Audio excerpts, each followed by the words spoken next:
MPPSC prelims को पास करने के लिए जितना ज़रूरी जीएस का पेपर है उतना ही ज़रूरी है जनरल एप्टीट्यूड टेस्ट का पेपर।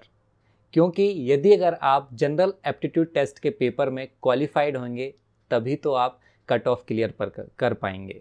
यदि अगर आपने जीएटी के टेस्ट पेपर में फेल हो गए या क्वालिफाइड नहीं हुए तो आपका सामान्य अध्ययन के पेपर में, जीएस के पेपर में 90 क्वेश्चन भी सही करने का कोई मतलब नहीं रह जाता। तो इसकी तैयारी हमें कहाँ से करनी है? क्योंकि सिविल सेवा के लिए तो यह सेकंड पेपर क्वालिफाइड होता है, लेकिन फॉरेस्ट सर्विस के लिए यह पेपर स्कोरिंग पेपर होता है। इसमें आप जितने अच्छे नंबर लेकर के आ सकते हैं उतने अच्छा नंबर लेकर के आइए, क्योंकि इससे आपका कट ऑफ फॉरेस्ट सर्विस का क्लियर होगा। ठीक, तो चलिए आज हम बात करेंगे कहाँ से राज्य सेवा परीक्षा का जो द्वितीय प्रश्न पत्र है सामान्य अभिरुचि परीक्षण, इसकी तैयारी कहाँ से करना है। देखिए, तैयारी करने के लिए सबसे पहले हम देख लेते हैं कि इसका सिलेबस क्या है। बौद्धिगम्यता, इसके बाद में बात करूं संचार कौशल सहित व्यक्तिक कौशल, तार्किक कौशल एवं विश्लेषणात्मक क्षमता, निर्णय लेना एवं समस्या समाधान, सामान्य मानसिक योग्यता, आधारभूत संख्याएं, और ये बहुत सारा सिलेबस है। हिंदी भाषा, बौद्धिगम्यता, कौशल। कहने का मतलब ये है कि इसमें जनरल एप्टीट्यूड टेस्ट में एक तो मोटे तौर पर कहा जाए कि एक तो मैथमेटिक्स के क्वेश्चन आते हैं, साथ ही साथ रीजनिंग और हिंदी और इंग्लिश के क्वेश्चन आपको देखने को मिलते हैं। मतलब 4 सब्जेक्ट में लगभग ये बटा हुआ है हमारा सेकेंड पेपर का सिलेबस। ठीक, तो हम देख लेते हैं कौन सी बुकों से इस सिलेबस को कंप्लीट किया जा सकता है और अच्छे स्कोरिंग मार्क्स किए जा सकते हैं। देखिए, एक बात याद रखिए, यदि अगर आप सेकेंड पेपर में क्वालिफाइड नहीं हो पाते हैं, 40% मार्क्स नहीं लेके आ पाते हैं, तो आपके जीएस पेपर 1 में 90% नंबर लाने का भी कोई मतलब नहीं होगा, क्योंकि आप फेल हो चुके हैं सेकेंड पेपर में। ठीक, तो इसे भी आप हल्के मत लीजिए, क्योंकि काफ़ी इंपॉर्टेंट पेपर हो जाता है ये भी। ठीक, सबसे पहली बात करें कि गणित वाला जो पोर्शन है वह कहाँ से, हम अंक गणित कहाँ से सॉल्व करेंगे। देखिए, अंक गणित में सामान्यतः एमपीपीएससी के सेकंड पेपर में जो देखने को मिलते हैं, परसेंटेज संबंधित क्वेश्चन देखने को मिलेंगे, प्रॉफिट लॉस एवं डिस्काउंट से, लाभ हानि और छूट से संबंधित क्वेश्चन, क्लॉक घड़ी से संबंधित क्वेश्चन बन सकते हैं, स्पीड टाइम एवं डिस्टेंस से संबंधित, गति समय दूरी से संबंधित क्वेश्चन देखने को मिलेंगे आपको। Square root, cube, number series, देखिए स्क्वायर रूट, क्यूब और नंबर सीरीज, इनसे देखने को आपको क्वेश्चन मिलेंगे। वर्गमूल हो गया, घन हो गया, संख्या श्रृंखला, आप इससे ऑब्जेक्टिव सॉल्व करेंगे तो पता चलेगा ये क्या चीज़ें हैं। प्रोबेबिलिटी, परम्यूटेशन एंड कॉम्बिनेशन, यानी कि संभाव्यता, क्रम परिवर्तन और संयोजन से संबंधित क्वेश्चन देखने को मिलेंगे। आपसे कह दिया जाएगा कि इसकी जगह ये होगा, उसकी जगह क्या आ जाएगा। ठीक है। वर्क एंड टाइम, यानी कोई समय को कितने समय में एक व्यक्ति पूरा करता है तो 2 व्यक्ति उस काम को कितने समय में पूरा करेंगे। तो इस प्रकार के बहुत सारे क्वेश्चन आपको देखने को मिलते हैं। ठीक, तो ये कहाँ से कवर करेंगे? यह कवर करेंगे RS अग्रवाल वस्तुनिष्ठ अंकगणित से। यहाँ से बहुत अच्छे से आपके कवर हो जाएंगे। इसमें और भी सारे टॉपिक्स दे रखे हैं, लेकिन मेजर टॉपिक जो हैं एमपीपीएससी में लगातार इन टॉपिक से क्वेश्चन देखने को मिलते हैं। तो यहाँ से आप RS अग्रवाल एस चंद की जो किताब आती है, ये आपको अंक गणित में बिल्कुल पूरी तरीके से पारंगत कर देगी या फिर आपको अच्छा कर देगी। ठीक, इसके बाद मैं बात करूँ कि डाटा इंटरप्रिटेशन एवं डाटा विश्लेषण के लिए, इसमें बात करें कहाँ से क्वेश्चन मिलता है। रीजनिंग का टॉपिक है ये। एक तो सीरीज देखने को मिल सकती है। अब सीरीज भी एक तो अल्फ़ाबेट और नंबरिंग दोनों प्रकार से हो सकती है, यानी कि ABCD है तो आपसे पूछा जा सकता है कि अगला क्रम कौन सा आएगा, 2, 4, 8, 10, इस प्रकार से सीरीज दी हुई है, पूछ लिया जाएगा कि अगला को प्रश्न कौन सा आएगा। या फिर कहा जा सकता है कि सीरीज का 35वां कौन सा अंक है, 10वां कौन सा अंक है। तो इस टाइप के क्वेश्चन आपको श्रृंखला वाले चैप्टर से देखने को मिल सकते हैं। ऑड वन आउट, या फिर विषम को अलग करना, कोई भी एक आकृति दे दी जाएगी, या फिर त्रिभुज आकृति हो सकती है, वर्गाकार हो सकती है, आयताकार हो सकती है, या फिर कोई भी बहुत सारी आकृति, 3 एक जैसी आकृति होंगी रीजनिंग के अकॉर्डिंग, और एक पूछा जाएगा कि इनमें से अलग कौन सी है। ठीक, तो ये इस प्रकार से आपको यहाँ देखने को मिलेगा।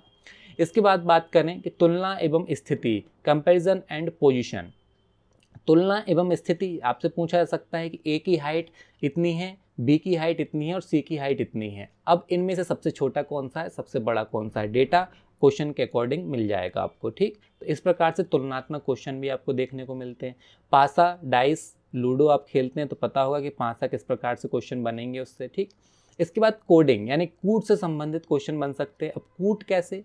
कूट ऐसा कि कहा जाएगा कि एक भाषा में R को A लिखा जाता है, B को D लिखा जाता है, तो इसी क्रम में एस को क्या लिखा जाएगा, यानी कि कोडिंग के अकॉर्डिंग क्वेश्चन बन सकते हैं, कूट भाषा जिसको हम कहते हैं उसमें क्वेश्चन बन सकते हैं। इसके बाद इमेजेस बनेंगी, मिरर इमेज या फिर वाटर इमेज। आपसे पूछ लिया जाएगा कि ये जो ए वर्ड है इसका मिरर इमेज क्या होगा, या फिर कोई भी एक शब्द आपको लिखा रहेगा, जैसे SAID सैड लिखा है, अब इसका मिरर इमेज या फिर पूछ लिया जाएगा कि वाटर इमेज क्या बना हुआ है। तो आपको इस प्रकार क्वेश्चन की एक ट्रिकें हैं, फॉर्मूलाज हैं, तो आपको देख करके बनाना है। नंबर ऑफ फिगर्स यानी आंकड़ों की संख्या। कोई भी आपको एक त्रिभुज दे दिया जाएगा, उस त्रिभुज में पूछ लिया जाएगा कि इसमें कितने त्रिभुज हैं, या फिर कोई आपको वर्ग दे दिया जाएगा, इस वर्ग में पूछा जाएगा कितने वर्ग हैं, है ना, या फिर कितने आयत हैं। तो इस प्रकार के क्वेश्चन आपको देखने को मिलेंगे। तो यहाँ से भी आपका कौन सी बुक है, ये निशांत के साक्या की बुक है, या फिर ये बुक ना मिले तो डाटा इंटरप्रिटेशन एवं डाटा विश्लेषण की कोई भी बुक आप किसी भी अच्छे से पब्लिकेशन की ले सकते हैं, ईजिली आपके मार्केट में मिल जाएगी ये भी। ठीक, इसके बाद बात करें कि भाषिक, तार्किक और विश्लेषणात्मक तर्क शक्ति परीक्षण, इसमें क्या क्या आता है। पढ़ना, समझ, हिंदी और अंग्रेजी, यानी कि जो अनसीन पैसेजेस आते हैं वो क्वेश्चन देखने को मिलेंगे। और ये क्वेश्चन काफ़ी स्क्वायरिंग होते हैं, जिनका मैथ्स वगैरह वीक होता है वो यहाँ से काफ़ी अच्छा स्कोर कर सकते हैं, है ना। यानी कि आपको एक 2-3 अपठित गद्यांश देखने को मिलेंगे और उन्हीं से छांट करके आपको आंसर देना होते हैं।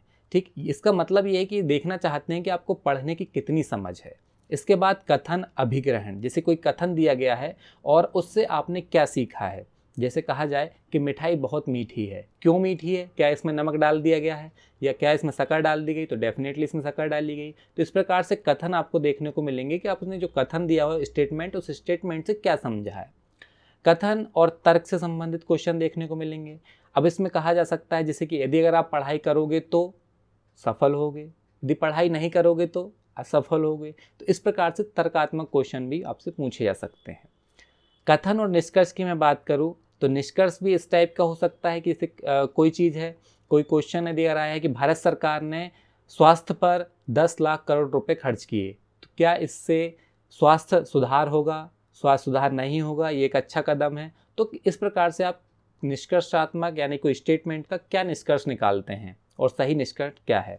निर्णय लेना यानी कि डिसीजन मेकिंग, डिसीजन मेकिंग में बहुत अच्छे क्वेश्चन आते हैं, आपको मज़ा आएगा इस प्रकार के क्वेश्चन सॉल्व करने में। आपसे कहा जाएगा कि आप किसी एक ज़िले के SDM हैं, आपको अपने निचलस्त अधिकारी घूस लेते हुए पकड़ा जाता है, ठीक, रिश्वत लेते हुए पकड़ा जाता है, तो आप उसे देख लेते हैं क्या करेंगे, उससे आधी डिमांड करेंगे, उसको बर्खास्त कर देंगे, उसको समझाएंगे। तो ऐसे बहुत सारे टाइप के डिसीजन होते हैं, आप कौन सा डिसीजन इनमें से लेंगे। ठीक, शब्दार्थ की बात करें, आपको एक शब्द दिया जाएगा और पूछ लिया जाएगा कि इस शब्द का अर्थ क्या है।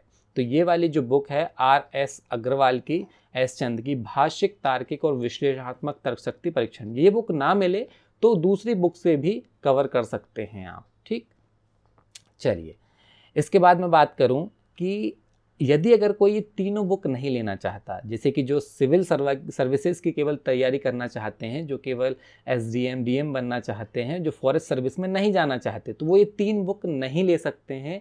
वो केवल एक बुक लीजिए, अरिहंत की ये बुक आएगी आपकी सामान्य अभिरुचि परीक्षण पेपर 2। ठीक, एक ही बुक है जो कि इन तीनों बुकों का आपको काम करेगी। ठीक, और भी आप ये बुक नहीं लेना चाहते हैं तो अभी तक पिछले 10 साल में MPPSC ने सेकेंड पेपर में जो भी कुछ क्वेश्चन पूछे गए हैं, आप उन क्वेश्चनों को सॉल्व कर लीजिए, आपको पता चल जाएगा किस टाइप के क्वेश्चंस हमको देखने को मिलेंगे।